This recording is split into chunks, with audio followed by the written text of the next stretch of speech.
Hey guys, and welcome back to Battlefront Updates. Today I wanted to talk about something which by a lot of people is seen as one of the most important features of the Star Wars universe, except for lightsabers and cool force powers, of course. Vehicles. It's what makes a lot of the environments and battles so unique in the Star Wars universe, ranging from super fast speeder bikes with tiny lasers to massive ATTEs that slow but packs a massive punch with their heavy laser cannons.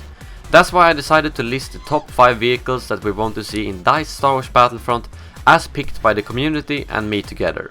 Hopefully we will see all of these 5 vehicles in the game, as they are some of the most iconic ones in the universe and in the old games. We still don't know if the game will contain the Clone Wars though, but we do have our fingers crossed. Anyways, let's get started. ATTE, All-Terrain Tactical Enforcer, the Clone Era's precursor to the AT-ATs. This beast was one of the main land vehicles used by the clones during the Clone Wars, and in Star Wars Battlefront it's the main land vehicle for the clones on most of the maps. It packs a massive punch with its 3 gunner positions. The main gunner / pilot is the one who controls the vehicle and main laser cannon, but I would argue that being the secondary gunner is the most fun. The secondary gunner is the one who is chilling on top of the vehicle and controls the massive particle cannon that can spin around 360 really quickly. And that's the spot I really love being in the old Battlefront games, just blasting all the droids to oblivion. There's also a third spot on the side of the vehicle for a smaller cannon that was only in one of the old games. In the old Battlefront games, these vehicles are treated as moving command points, which really adds a new element that most FPS games doesn't have, which is one big reason to why I think they should implement this vehicle in the upcoming game, and hopefully also the moving command point feature. Speeder bikes, one of the most iconic vehicles in the Star Wars universe, and also one that is luckily already confirmed for the upcoming Star Wars Battlefront thanks to the E3 trailer. I still decided to put it on this list though, as it really deserves a spot as one of the most important vehicles in the game. With its incredible speed, it makes for one of the most hard to use vehicles in the older games. Imagine being able to use the speeder in a story mission that would replicate what happens in episode 6 on Endor. That would be pretty awesome in my opinion.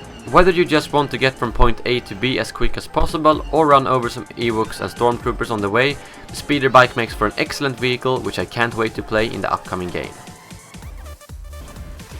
The LAAT, Low Altitude Assault Transport Clone Gunship.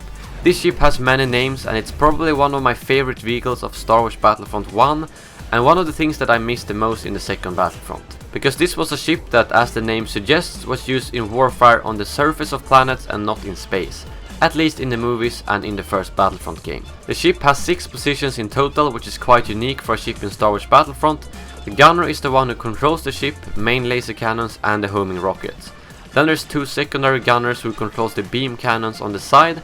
These aren't really that good to be honest, but they do look pretty badass, and I remember when I first saw them in the movies decapitating multiple droids on Geonosis. And finally there's room for 3 passengers, which makes this ship ideal for capturing command points fairly fast and dropping off soldiers behind the enemy lines. This ship was also very unique because of its ability to hover in the air in the first game, which made it a lot easier to use against infantry soldiers than if you would have had a constant speed like the X-Wing and TIE fighters had. To summarize, I would say that this is the most important ship for DICE to implement if they decide to put Clone Wars in the game, which I really hope they will do.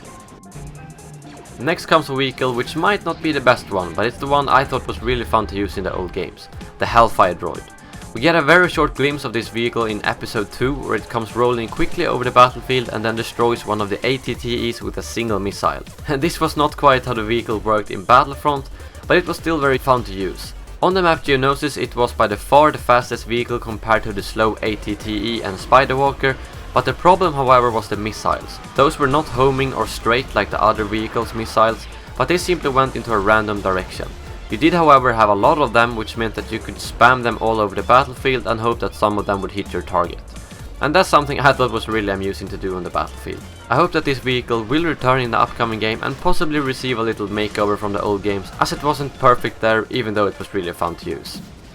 You didn't think I'd forget this one, did you? The ATTE, All-Terrain Armored Transport, which is perhaps the most iconic vehicle of them all. This one was actually confirmed in the first 30-second trailer that DICE showed us back in 2013, so this will without a doubt be in the upcoming game. But it nevertheless deserves a spot on this list for its major part in the old games. This behemoth could only be destroyed quickly by using the snow speeders and successfully attaching the tow cable to their legs and then going a few laps around the legs. This was however easier said than done in Battlefront, So it will be very interesting to see how DICE decides to implement the ATTEs and snowspeeders, and how the damage from other sources such as rocket launchers and turrets will be scaled. In Battlefront 1 this vehicle could be used to play both on Hoth and on Renvar Harbor, so if we will see this on any more planets than Hoth, it all depends on which planets DICE decides to put in the game. That concludes the list of the top 5 vehicles we want to see in DICE Star Wars Battlefront. I would highly appreciate if you guys would drop a like on this video, as a lot of work went into it, and if you enjoyed it, why not share it around. And for all of you new people, make sure to subscribe for the latest Star Wars Battlefront news and more general Battlefront videos like this one. One last thing, we just got another new contributor to the website who wrote an article about his top 5 vehicles he wanted in the upcoming Battlefront. It differs quite a bit from mine, so feel free to check it out for yourself, the link will be in the description below. I will see you all soon again, and as always, may the Force be with you.